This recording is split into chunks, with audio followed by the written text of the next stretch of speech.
وهدف الزمالك منشأه فاول غلط.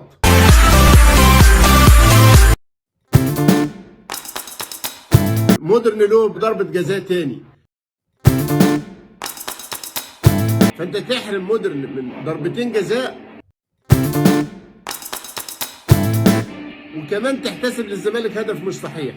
طب انت عايز تعمل ايه تاني؟ عايز يا كابتن عبد العزيز تأثر بقد ايه؟ يرضيك ويقنعك كام؟ سيناريو الهدف المبكر، سيناريو التقدم المبكر، زيزو والضربة الثابتة بنتائج على حدود منطقة الجزاء، والكل في انتظار صافرة وإشارة عبد العزيز السيد. زيزو يتقدم والكرة عالية خطيرة، مجدي خطيرة زملكاوية. انك انت تلاقي مثلا احمد عاطف واكل بوكس من محمد صبحي، لقطة لا يمكن يخطئها اي حكم، لا يمكن.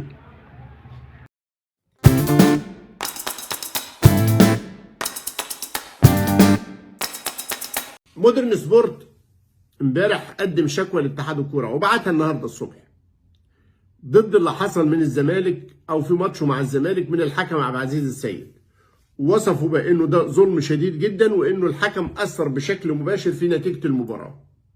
وانا قلت لكم امبارح في الفيديو الاخير انه الراجل ده عبد العزيز السيد ما معهوش تقنيه الفار، ودي برضو قضيه كبيره قوي.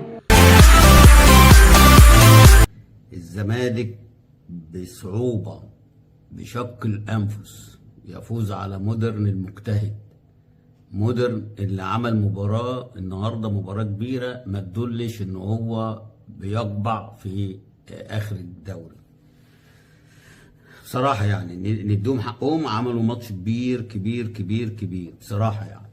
يعني النهارده محمد صبحي بيتألق ويبقى هو رجل المباراة، أنقذ الزمالك من هزيمة مش 1 ولا 2 ولا 3، كان ممكن يبقوا أكتر من كده، ولكن محمد صبحي النهارده كان راجل المباراة ونجم المباراة.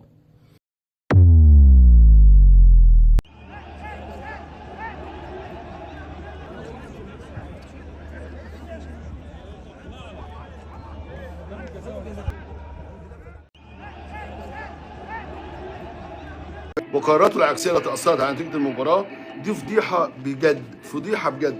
خلي بالك نادي مودرن سبورت نادي محترم بيديره الدكتور وليد دعبس، طلع بيان. قال ايه في بيان يا باشا؟ قال ايه في البيان؟ قال لك واحد، ادانه نادي مودرن سبورت لما شهدته مباراه الزمالك.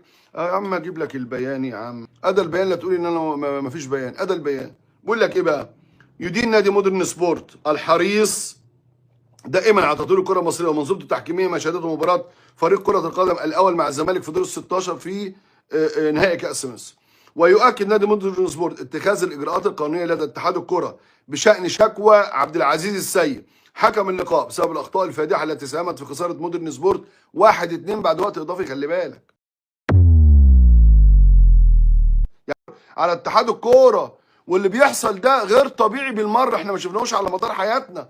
عربيات الفار موجوده لان جدولها ايه؟ انت شغال في كاس مصر، قال لك لا يا باشا، يا باشا لا، يا باشا لا، يا باشا. وده محمد صلاح فتح اهو، الراجل الحكم السابق قال لك ركله جزاء مستحقه لمودرن سبورت امام الزمالك. الحارس لعب الكوره ثم ضرب وجه المهاجم بحركه اضافيه واضحه. الحكم احتسب المخالفه لصالح محمد صبحي حارس الزمالك. بينما المساله ايه؟ انك انت في لقطه زي دي انت محتاج تحتسب ضربه جزاء وطرد لمحمد صبحي.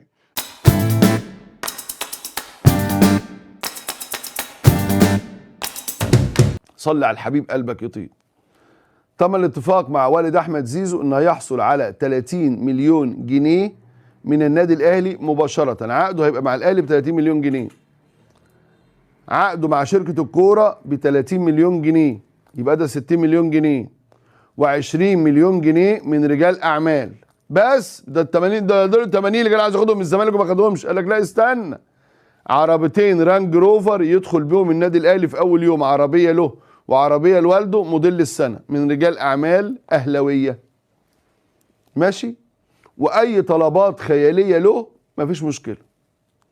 فضلا عن تحويل زيزو، وعد بتحويل زيزو الى نجم اعلانات في التلفزيون العربي، مش التلفزيون المصري فقط، وفي كافه الفضائيات. وافق والد احمد زيزو على هذا الاتفاق، وأبدى ترحيبه وأكد على رغبته في التنفيذ والتوقيع الفوري. بنقل لك معلومات حصرية، زي ما باجي أقول لك على أي حاجة باجي أقولها لك هنا معلومات مؤكدة.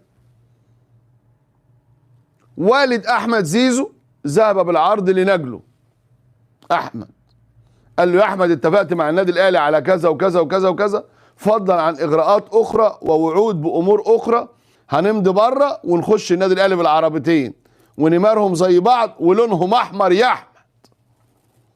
الاتنين لونهم أحمر يا أحمد. رانج روفر. إيه اللي حصل؟ زيزو طلب من والده بدء الأمر بالإعارة، يعني إنه يمضي يلعب كأس عالم ويروح مع الأهلي كأس عالم، ويسيبوا الحسم اللي بعد كأس العالم، ويشوف رد فعل الزمالك ايه وجمهور الزمالك ايه. هو خايف من الضغوط النفسيه والعصبيه من جماهير نادي الزمالك، خايف من اتهامات شيكا بالا ومن على شاكلته من نادي الزمالك، يقول له خنت العيش والملح يا ابني، يا ابني خنت العيش والملح ورحت للنادي الاهلي مباشره. فبيقول لهم اطلع 6 اشهر واطلع سنه وارجع لكم، بس العب حتى كاس العالم، وممكن اطلع 6 اشهر واجي بعد كاس العالم، او اقعد بقى بصفه نهائيه او كده. ده الحوار اللي دار بين زيزو ووالده، وبين والد زيزو والمسؤولين في النادي الاهلي.